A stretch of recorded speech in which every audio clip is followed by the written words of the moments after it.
A presença que fará toda a diferença no futuro reino que Deus instalará neste mundo será o próprio Deus. A presença do Rei é que tornará todas as bênçãos do reino possíveis para aqueles que desfrutarão deste reino. Será a presença dele que transformará, que mudará toda a situação.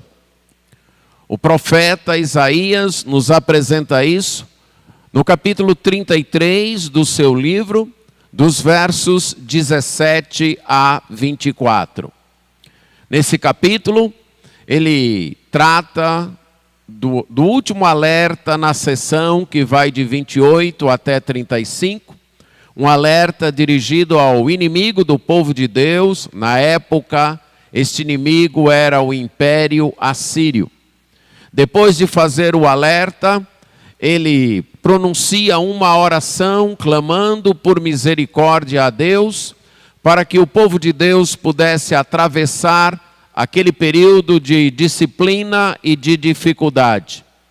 Em seguida, ele fez um lamento, pronunciou um lamento no qual ele descrevia os esforços inúteis das pessoas em resolver a crise sem a ajuda de Deus, procurando solucionar apenas com seus próprios recursos.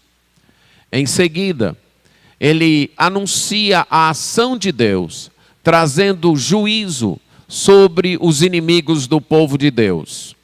A seguir, nós vimos hoje pela manhã, nos versículos 14, 15 e 16, ele descreveu os súditos do reino de Deus. E agora, ele vai mostrar a diferença que a presença do rei fará neste reino. Leremos Isaías 33, dos versos 17 a 24. Diz assim: os teus olhos verão o rei na sua formosura, verão a terra que se estende até longe. O teu coração se recordará dos terrores, dizendo: onde está aquele que registrou? Onde o que pesou o tributo? Onde o que contou as torres? Já não verás aquele povo atrevido, povo de fala obscura, que não se pode entender, e de língua bárbara, ininteligível. Olha para Sião, a cidade das nossas solenidades. Os teus olhos verão a Jerusalém, habitação tranquila, tenda que não será removida, cujas estacas nunca serão arrancadas, nem rebentada nenhuma de suas cordas. Mas o Senhor ali nos será grandioso, fará as vezes de rios e correntes largas. Barco nenhum de remo passará por eles, navio grande por eles não navegará. Porque o Senhor é o nosso juiz, o Senhor é o nosso legislador, o Senhor é o nosso rei. Ele nos salvará. Agora as tuas exárcias estão frouxas, não podem ter firme o mastro, nem estender a vela. Então se repartirá a presa de abundantes despojos, até os coxos participarão dela. Nenhum morador de Jerusalém dirá: estou doente, porque ao povo que habita nela, perdoar-se-lhe-á a sua iniquidade. Oremos. Senhor nosso Deus, diante da Tua palavra, suplicamos a graça da assistência do Espírito Santo, para que Ele ilumine as nossas mentes, ajudando-nos a compreendê-la, a explaná-la, a amá-la e a obedecê-la. Isso nós pedimos em nome de Jesus. Amém. As bênçãos no futuro reino de Deus serão resultados da presença do Rei, o próprio Deus. E quais seriam algumas destas bênçãos? Vamos notar aqui nesse texto que uma das bênçãos é o afastamento do mal e do medo. A presença do rei afastará o mal e o medo. Depois de descrever os requisitos necessários para a entrada no reino, depois de descrever as qualificações dos súditos no reino, dos súditos daquele reino, uma consciência da santidade de Deus que provoca ao mesmo tempo uma consciência da pecaminosidade do ser humano, conforme podemos notar no verso 14, e leva a pessoa a buscar, a perguntar ao próprio Deus como solucionar este problema. E depois de purificado de Deus, ele reflete essa purificação numa vida de verdade, de honestidade, de bondade, e uma vida que depende de Deus para a sua segurança e para a sua satisfação. Depois de descrever isso, Isaías passa a nos mostrar o reino. E ele então diz que estes súditos que participarão do reino de Deus, com seus próprios olhos verão o rei na sua formosura. Essa será a suprema bênção do reino, ver o rei, presenciar o rei.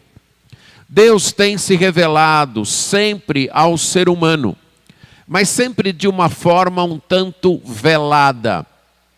Poucos tiveram esse acesso a uma revelação de Deus. E mesmo aqueles que tiveram um acesso mais direto, foi como Moisés, lá em Êxodo 33, que viu o Senhor como se fosse pelas costas. A suprema visão de Deus se deu na encarnação, na vinda do Senhor Jesus Cristo a este mundo. E ainda assim, foi uma manifestação velada, isto é, uma manifestação com um certo véu. E o véu foi exatamente a humanidade, a encarnação.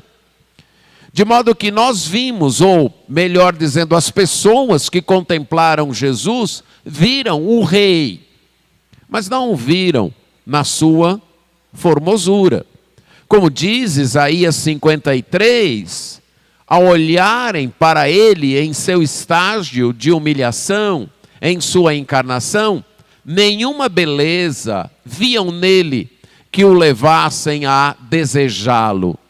Viram um homem, um judeu do primeiro século, onde Deus se fez carne, mas a glória estava contida, estava velada por esta carne. Num determinado momento, a 3 dos seus discípulos, ele manifestou sua glória ali no Monte da Transfiguração. Mas aqueles que entrarem no reino, verão o rei na sua formosura. Verão o rei na sua glória. Não um rei em humilhação, não um rei numa revelação um tanto contida, não apenas alguns escolhidos do reino, mas todos os súditos do reino poderão ver o rei na manifestação de sua glória. Não apenas isso, mas eles também verão a terra, que se estenderá até longe. Isto é, uma terra que por falta de inimigos, por falta de invasores, a pessoa poderá olhar e até onde a vista alcançar, ele poderá ver o reino de Deus, as bênçãos de Deus. Porque a presença de Deus não permitirá inimigos ali. Então não será uma terra murada, ou não será uma terra em que a pessoa olha e depois de algum tanto de distância, dali para lá já pertence a outro reino, ou o inimigo está acampado ali. Não. Ele olhará para a terra ampla, bem distante, e verá nisso tudo o reino de Deus. E nesse olhar de ver o rei, e ao mesmo tempo ver todo o reino, toda a terra, ele apenas relembrará do medo e da opressão. O seu coração é que recordará. É que como ele lembrasse, um dia eu tive medo. Um dia eu sofri opressão. Um dia eu passei por problemas. As adversidades, os problemas, os medos, os terrores estarão apenas na memória. E aí ele perguntará: onde está aquele que registrou? A ideia aqui, ou a lembrança, melhor dizendo, é do tempo de uma invasão. Quando um reino invasor chega, e ele domina, e ele consegue vencer os exércitos e as forças de proteção, e se apossar da terra e dos seus moradores, e fazer então o registro de quem vai para o exílio, de quem vai para a escravidão, de quem vai para a morte. E surgem então aqueles oficiais do exército invasor registrando: esse aqui vai para o exílio, esse aqui pode ficar aqui, esse aqui nós vamos tomar os bens dele. Ou a outra pergunta: onde o que pesou o tributo? Um outro oficial do reino invasor, que agora vem cobrando os impostos, cobrando os tributos dos que ficaram na terra. Bem, vocês ficaram aqui, mas vocês têm que pagar X para o nosso rei, X para o nosso reino.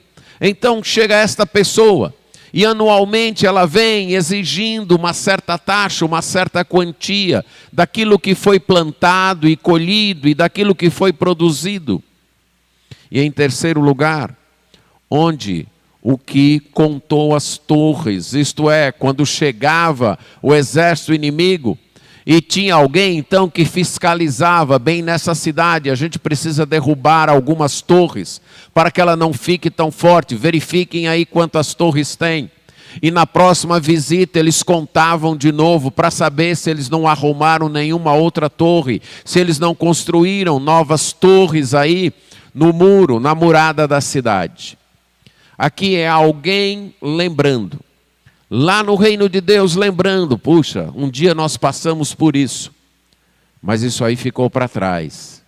Agora não tem mais. Agora nós olhamos para o nosso rei. Ele está conosco. Nós olhamos para a nossa terra ampla, onde nós podemos viver.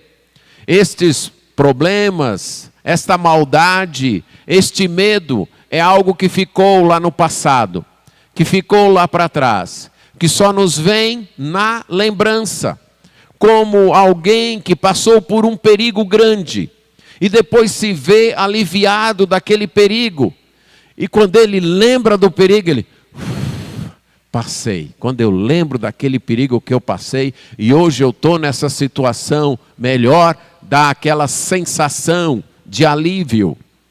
A pessoa então lembrará disso, do trabalho escravo, da invasão, dos impostos pagos, dos controles de segurança. Mas também lembrará, e já não verá mais, aquele povo atrevido, aquele povo invasor, insolente, um povo de fala estranha, que chegou e invadiu suas terras, invadiu sua cidade, tomou suas propriedades. E aquele povo falava e dava ordens numa língua que eles não entendiam. E isso então lhes aumentava ainda mais a aflição. Eles ficavam ainda mais aflitos porque não conseguiam compreender as ordens dadas ou a troca de palavras entre aqueles invasores. Não sei se você já se viu numa situação em que você depende de certas pessoas e essas pessoas estão conversando, tratando do seu caso, mas você não consegue entender o que elas estão falando. Elas estão falando numa outra língua que você não entende. Isso dá ou uma sensação de fragilidade, de que você está nas mãos daquelas pessoas. Era esta a sensação que o povo sentiu quando os exércitos assírios chegaram e invadiram suas terras, chegando às portas de Jerusalém. Esse povo estranho, invadindo suas cidades, tomando suas lavouras, levando suas colheitas, ameaçando, e eles sem poderem entender. Mas agora não é mais assim. Agora, eles não veem mais esse povo atrevido, insolente, de língua estranha. Eles não veem mais estes invasores. Eles não veem mais estes oficiais da nação estranha que chega aqui alistando pessoas para levar para o trabalho escravo, ou cobrando os impostos, ou contando nossas fortalezas para derrubar. Não. Agora nós temos o rei. E agora nós temos toda a terra diante de nós, por causa da presença do rei. Quando Deus instalar seu reino neste mundo, toda maldade e todo medo serão banidos dele. Hoje, diariamente, nós convivemos com o mal, nós convivemos com a adversidade, nós convivemos com o medo. Nós, ao dormir, precisamos observar se as portas estão todas fechadas, se tomamos todas as medidas de segurança. Mesmo quando andamos na rua, precisamos estar sempre alerta, sempre com cuidado. Andamos rodeados de ameaças, andamos muitas vezes com o medo dentro de nós. Nesse período em que vivemos, somos rondados por uma outra ameaça. Temos que tomar cuidados para não sermos contaminados com um vírus que pode levar a nossa vida e a de pessoas que nós amamos.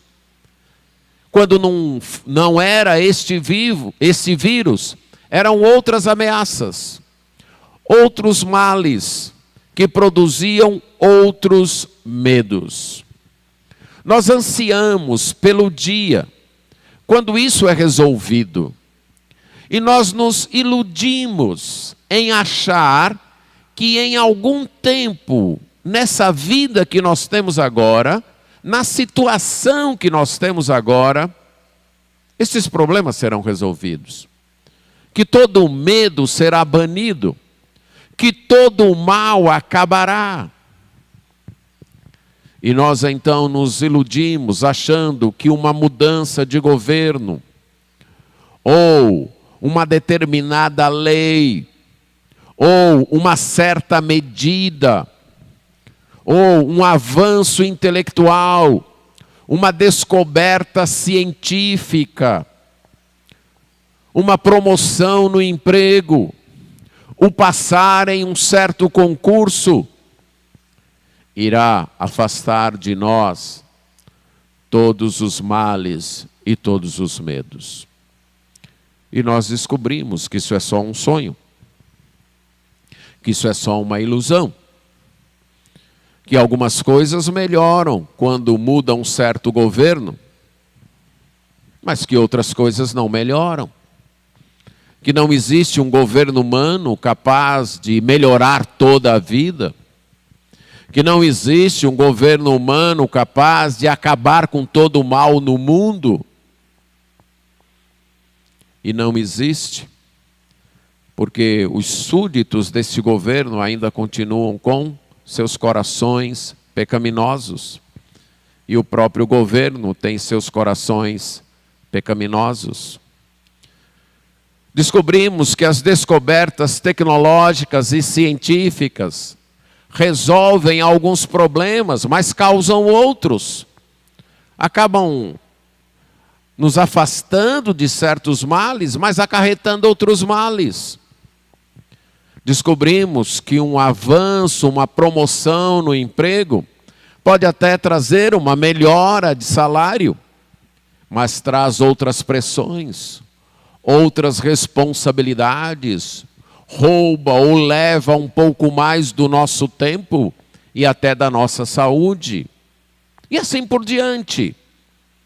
Toda conquista nesse mundo traz um preço muitas vezes em forma de medo, em forma de mal.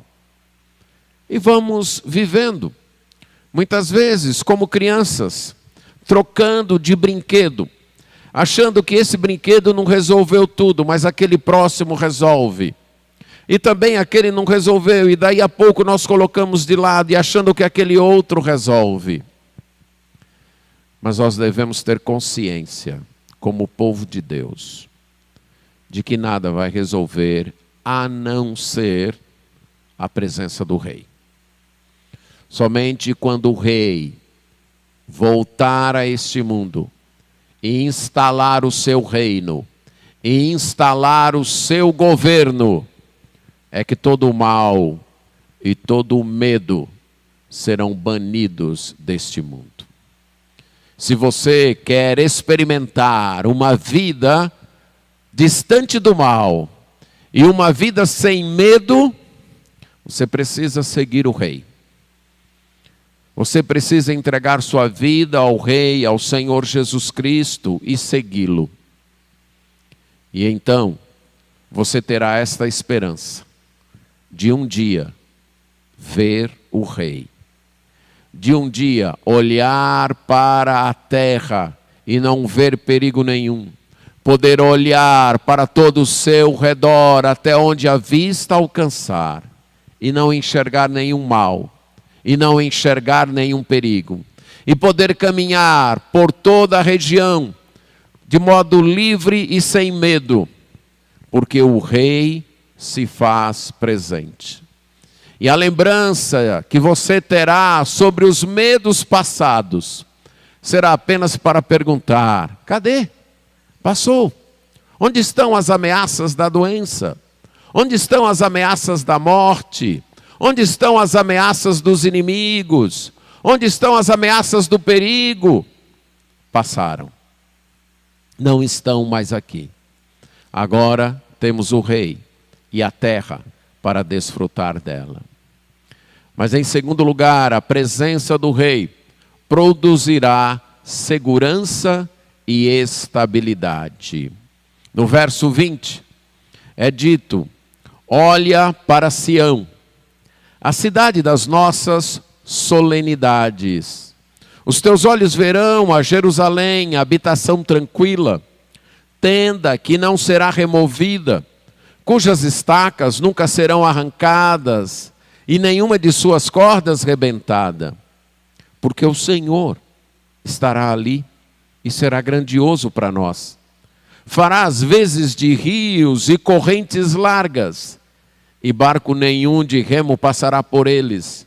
Navio grande por eles não navegará.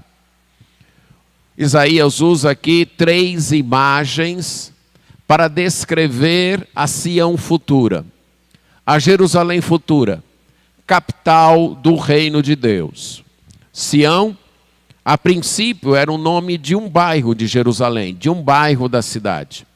O bairro mais importante, o bairro onde ficavam as construções mais importantes, o palácio do rei, o templo e tudo mais. Com o passar do tempo, o nome Sião passou a descrever toda a cidade de Jerusalém.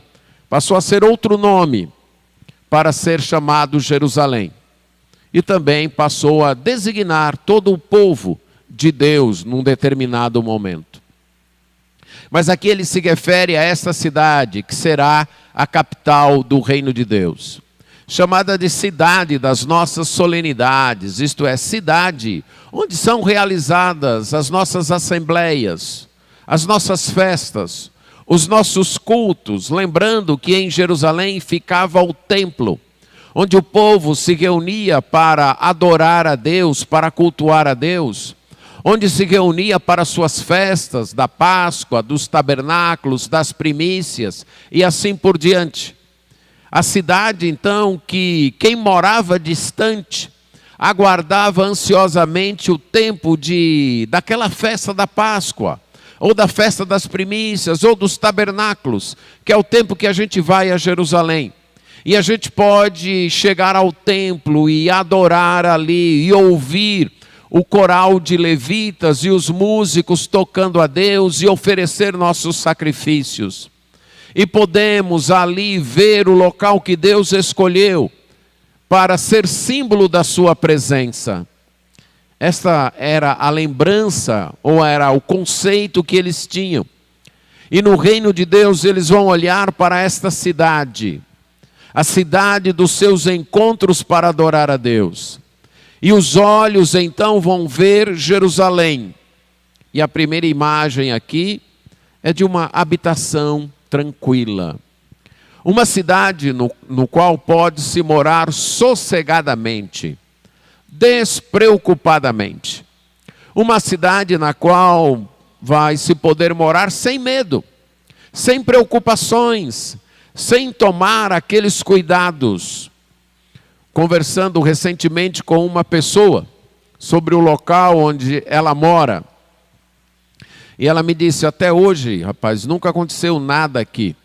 Tem vezes que eu chego tão cansado e no outro dia eu saio tão cedo, que eu deixo o carro do lado de fora e até esqueço de fechar. E quando eu chego no outro dia, está lá do mesmo jeito. Eu falei, rapaz, você mora num lugar muito raro nesse mundo, viu? Que são raros os locais onde você pode fazer isso.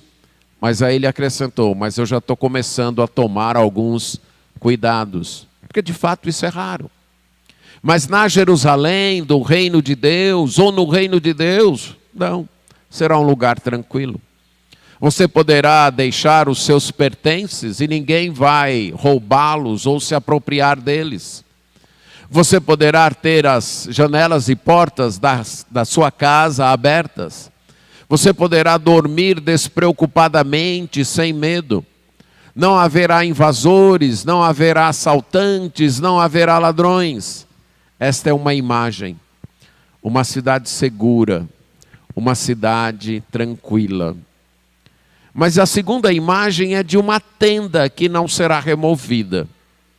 E aqui Isaías relembra para o povo de Israel um período da história deles em que eles eram nômades. Por exemplo, os patriarcas. Eles não moravam em cidades muradas, em casas construídas de alvenaria, como nós chamamos hoje. Mas eles moravam em tendas, em barracas, semelhantes às nossas barracas de lona, de camping. E eles então armavam a barraca num determinado lugar, o acampamento deles num determinado lugar. O patriarca Abraão, Isaac, Jacó, os filhos, as famílias, faziam aquele acampamento e observavam a água e o pasto em torno, e também a segurança. Mas quando a água começava a acabar, o pasto começava a rarear, ou havia alguma ameaça, o que eles tinham que fazer? Tinham que desarmar a barraca, tirar as estacas, afrouxar as cordas, enrolar, desarmar a barraca e procurar um outro lugar para armar o acampamento. Assim foi a vida de Abraão, assim foi a vida de Isaac, assim foi a vida de Jacó até ir para o Egito, assim foi a vida do povo de Israel quando saiu do Egito e passou 40 anos no deserto.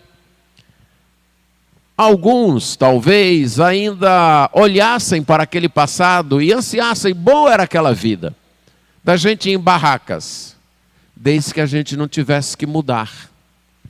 E Isaías diz, pois será assim.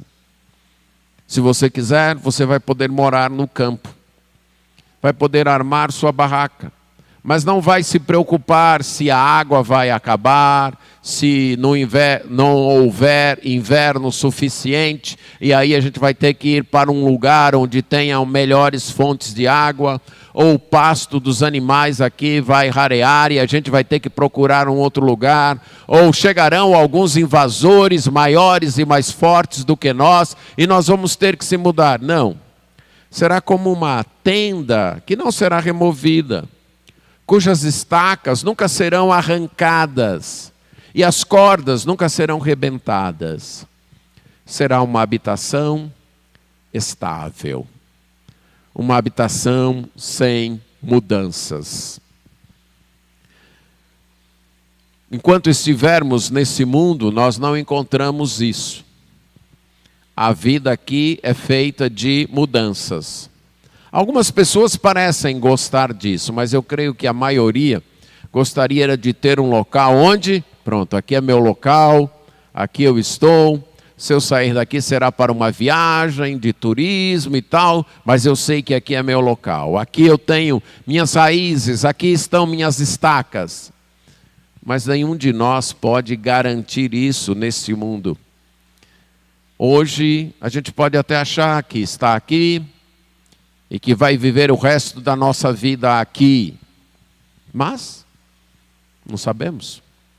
Amanhã ou depois pode haver uma mudança tão grande que nos força a arrancar as estacas, enrolar as cordas e ir armar a tenda em outro lugar.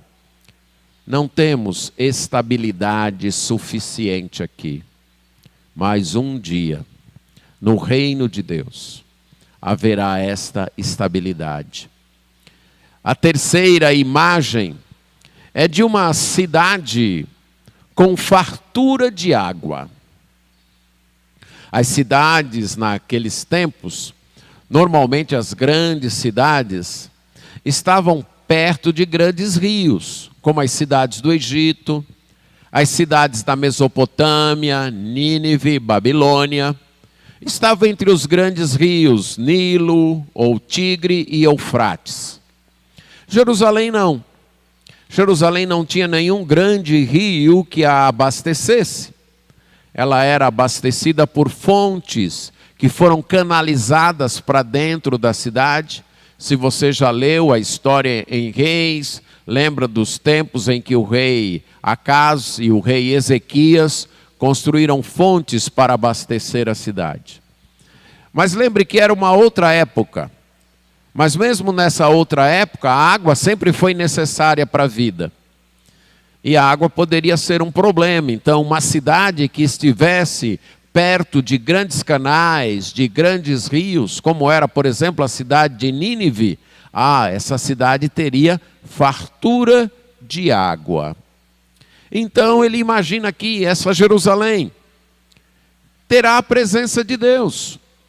E Deus será esta fonte inesgotável, este rio que vai fartar a cidade de água. Ele fará as vezes, então, deste fornecimento de água, de rios e canais bem largos, com um bônus. As cidades que viviam à margem de grandes rios tinham fartura de água, mas viviam sob constantes ameaças. Ameaças de enchentes e ameaças de barcos e navios, estrangeiros que podiam chegar ali e atacar, saquear a cidade. Barcos e navios que poderiam chegar de outras nações, trazendo soldados e tomar posse da cidade. Mas aqui diz, com o Senhor fazendo o papel de rios e canais largos, não. Nenhum barco vai chegar perto. Nenhum navio grande de inimigos vai chegar perto. A gente vai ter a fartura de um grande rio, sem ter as ameaças de um grande rio. Por quê? Porque o Senhor estará ali e Ele será majestoso, poderoso. Ele estará conosco. A presença, então, do Senhor traria estabilidade e segurança. Não enfrentariam ameaças de perigos e teriam estabilidade. Todos nós ansiamos por uma vida estável, por uma vida segura. O sonho, talvez, quase unânime, é de um emprego estável.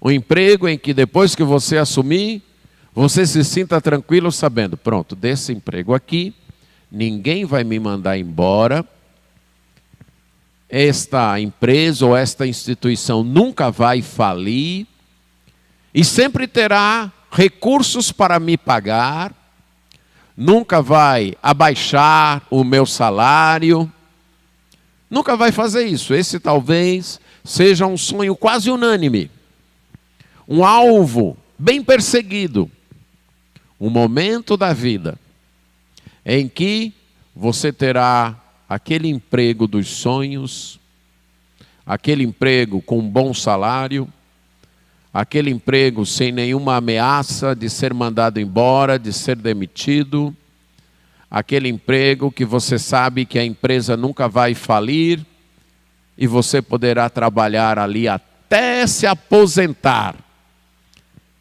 sem nenhum susto, sem nenhuma ameaça. Mas quanto mais você vive, você descobre o quê? Que esse emprego não existe. Ele não existe. Você terá bons empregos, talvez com bons salários, mas terá que estar sempre lutando para se manter naquele emprego, para que o salário não fique defasado. Estará sempre lutando com chefes que podem lhe ameaçar. E a maioria de nós sempre correndo o risco de um dia ficar desempregado. E quando se aposentar, terá a luta de fazer com que o que ganha na aposentadoria consiga ainda manter o seu nível de vida. Essa é a vida. Não há estabilidade, não há segurança. E nós precisamos colocar isso em nossa mente, que essa é a vida. Que não existe aquele negócio certo que você inicia, pronto, isso aqui agora eu estou garantido até o fim da vida. Não existe. Não existe aquele emprego absolutamente estável. Não existe. Essa vida é de batalhas a cada dia, a cada mês, a cada ano, a cada semana. Para alguns de nós é diário, é sair de manhã lutando para conseguir o dinheiro para trazer para casa à tarde. Para outros de nós é semanal, iniciar a segunda, batalhando para quando chegar na sexta ou no sábado, ganhar o suficiente para manter a próxima semana. Para outros de nós é mensal e assim vai. Mas no reino de Deus, a presença do Rei trará estabilidade e segurança. Veremos o Rei, que afastará todo medo e todo mal. E a presença desse Rei, com sua majestade, com seu poder, garantirá estabilidade e segurança.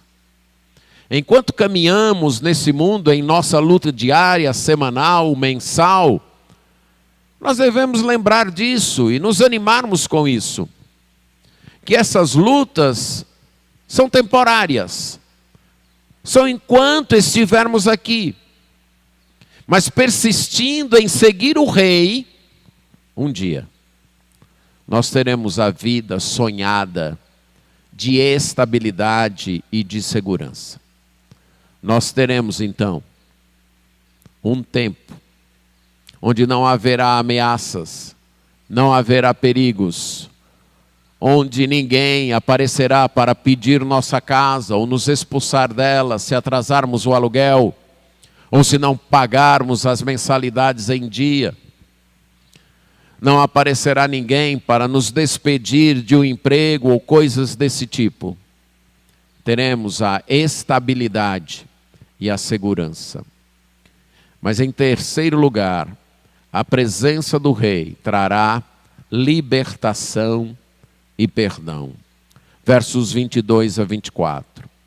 No verso 22 é dito: porque o Senhor é o nosso juiz, o Senhor é o nosso legislador, o Senhor é o nosso rei. Se você prestou atenção, nesse versículo, nós temos o que nós aprendemos, os 3 poderes. Viu isso aí? Temos os 3 poderes aqui.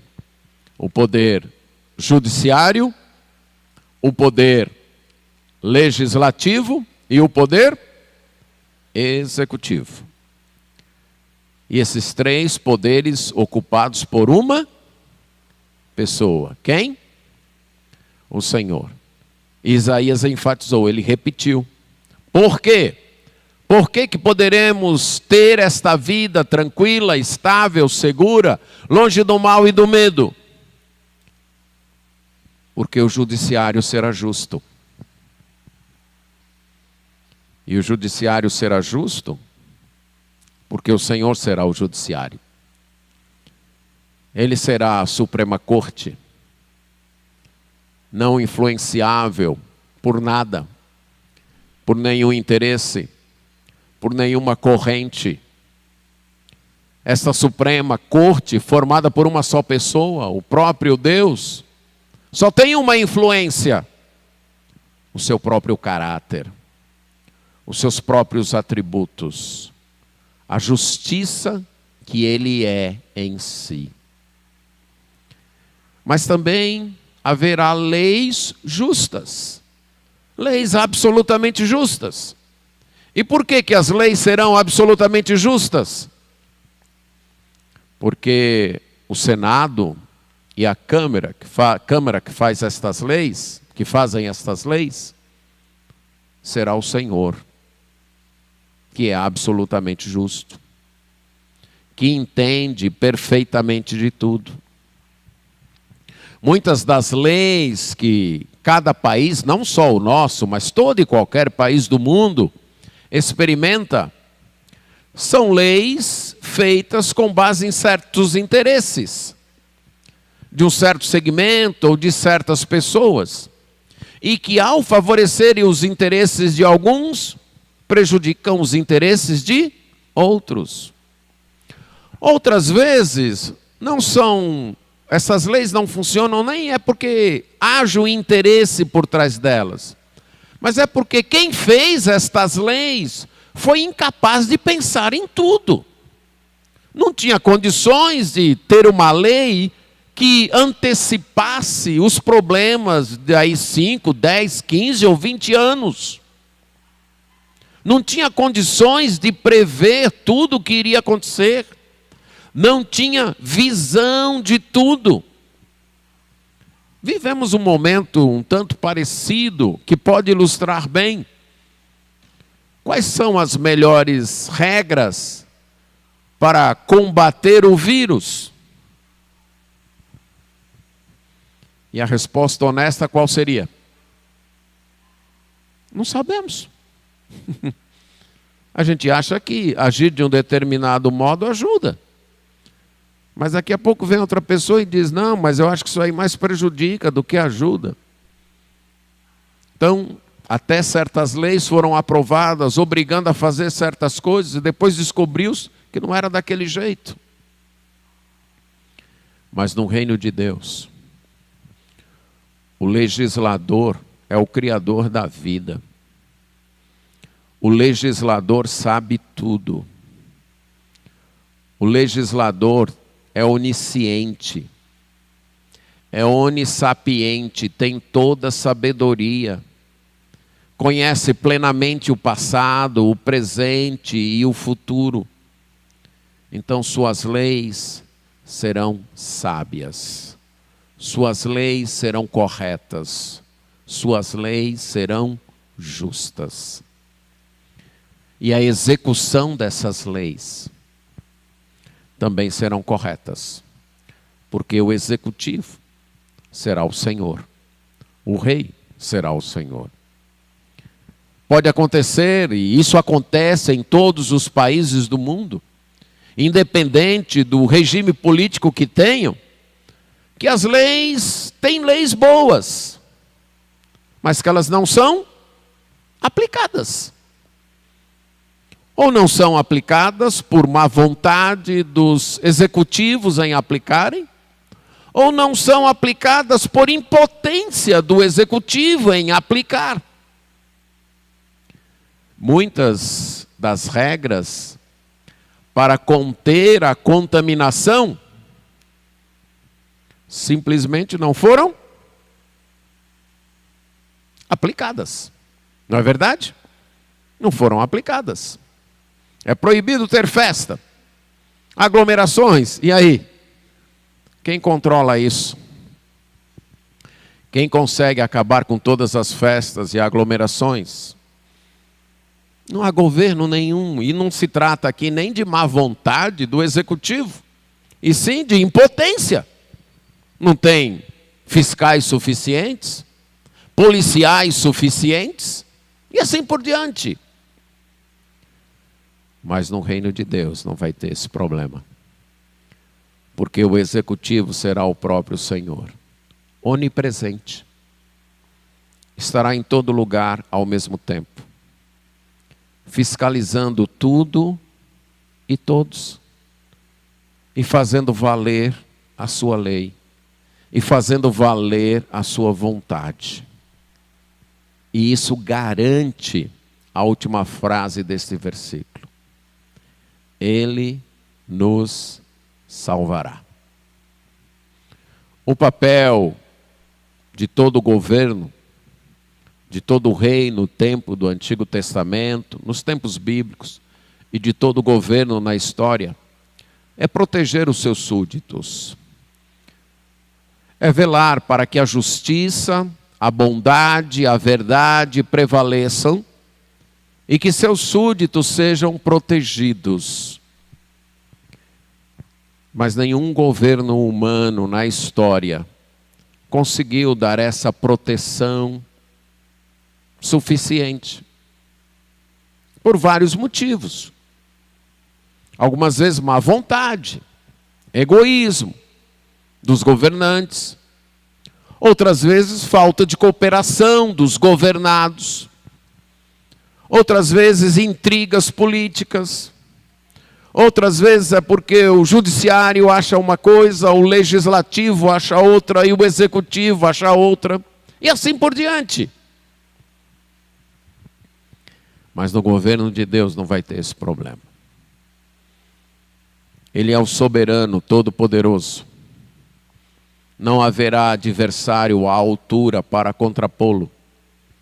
Não haverá sabedoria à altura para discordar de suas leis e dizer, esta lei aí está errada, essa aqui é melhor. Não.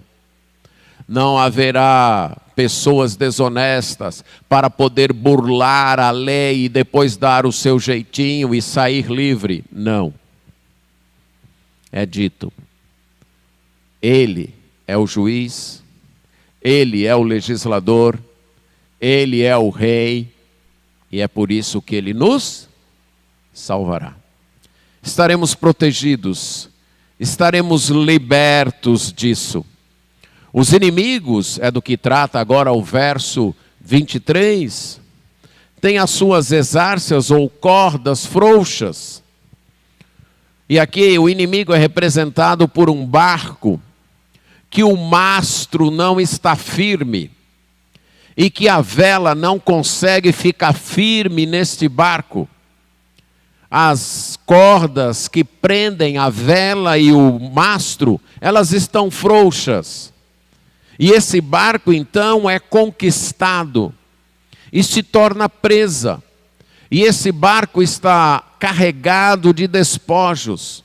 Mas ele se tornou tão vulnerável que até os coxos, que até os aleijados, que até os deficientes conseguem entrar e pegar os despojos. Nesse verso 23, Isaías então mostra que os inimigos do reino de Deus não terão vez no reino de Deus. Deus trará a devida libertação. Deus trará a devida salvação. Deus trará a devida segurança. Mas Deus trará também a cura e o perdão. Nenhum morador de Jerusalém irá dizer: estou doente, estou enfermo, sofro de alguma doença. Não, a doença será banida. Não haverá ameaças de doenças. As pessoas não ficarão doentes. E todo pecado será perdoado. Todo pecado será perdoado. As pessoas que habitarão no reino de Deus terão todos os seus pecados perdoados. O próprio rei, um dia, já veio a este mundo e morreu satisfazendo os requisitos de sua própria lei, pagando pelo pecado dos seus súditos. E assim, só haverá perdão no reino de Deus. A culpa não haverá. Ninguém carregará a culpa de pecados que cometeu, porque os seus pecados serão perdoados. O reino de Deus terá como suprema bênção a presença do rei. E esta presença afastará o mal e o medo.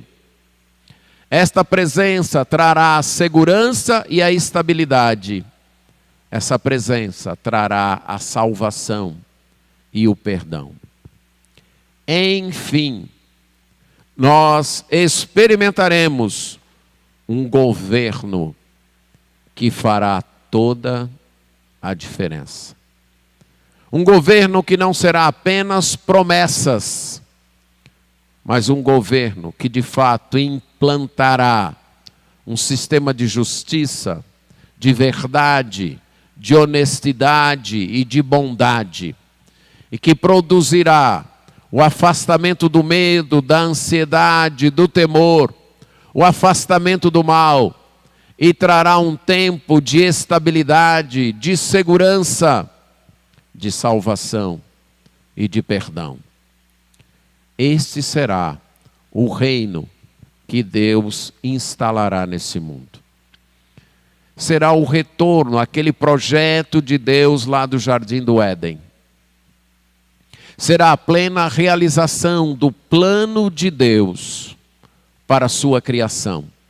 A renovação de toda a criação. A restauração do seu povo, que habitando neste mundo, desfrutará da presença do Rei e de todas as bênçãos que esta presença traz. Ficam aqui duas perguntas. Você é súdito deste reino? Você carrega esta esperança com você? De que um dia, todos os problemas e dificuldades que você tem atravessado na vida serão apenas lembranças de você perguntar: e eu passei por isso? Mas você vivenciará o perfeito reino de Deus. Você pertence a este reino? Você faz parte dele? O Senhor Jesus Cristo, respondendo a um religioso, disse: se alguém não nascer de novo, não pode ver o reino de Deus. Para pertencer ao reino, para ser um súdito deste reino, é preciso nascer de novo. É preciso ter um encontro com a pessoa do Senhor Jesus Cristo. Reconhecer o seu pecado. Reconhecer a sua impotência para realizar sua própria salvação. E confiar no sacrifício feito pelo Senhor Jesus Cristo. Entregar sua vida a Ele. E segui-lo como o Rei deste reino. para ser um súdito do reino. Mas a segunda pergunta, para você que tem essa esperança, para você que diz, eu tenho essa esperança faz diferença na sua vida? Esta esperança tem feito diferença em sua vida? Esta esperança tem lhe animado nos momentos difíceis da vida? Esta esperança tem lhe sustentado através daqueles momentos de adversidade? Essa esperança tem lhe dado resistência para dizer não às tentações e persistir, porque um reino me espera lá na frente e eu não quero desistir. Eu não quero perder esse reino. Então eu resisto. Esta esperança tem plantado no seu coração o amor para falar deste reino a outras pessoas. Esta esperança tem inflado o seu peito com a motivação de servir este rei até que ele traga o seu reino, de ser fiel a ele e, como parte dessa fidelidade, cooperar para que outras pessoas conheçam esse projeto, para que outras pessoas se tornem súditas deste reino. Esta esperança tem levado você a servir este rei com alegria? É incrível como nossa paixão por um time de futebol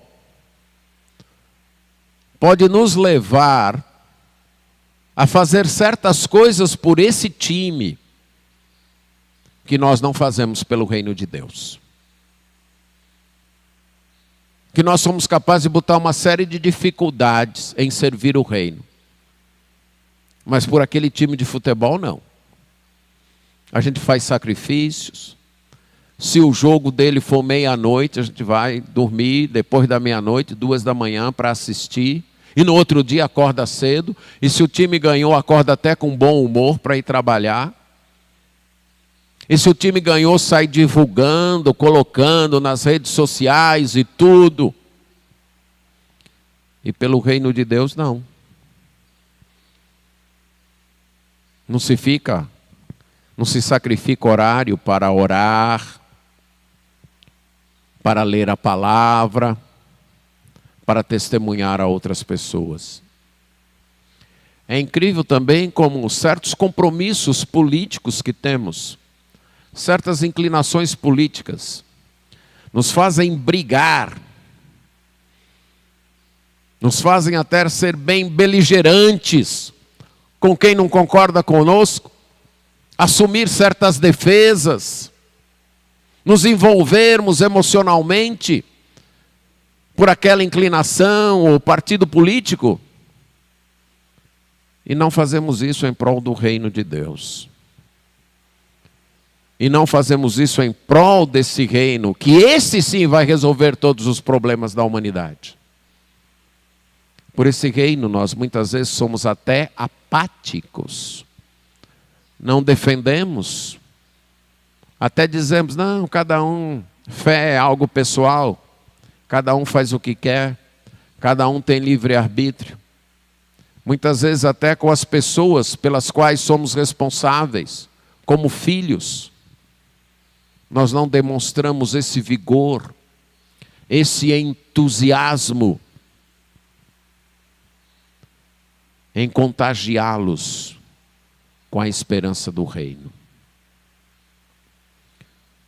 Se nós respondemos sim à primeira pergunta, nós temos essa esperança.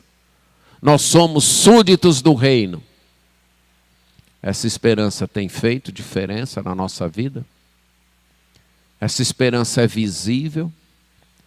Essa esperança transparece em nossos olhos? Como diz 1 Pedro, as pessoas no nosso entorno perguntam sobre a razão da nossa esperança? Ou elas nem sabem que nós temos esta esperança? Amém.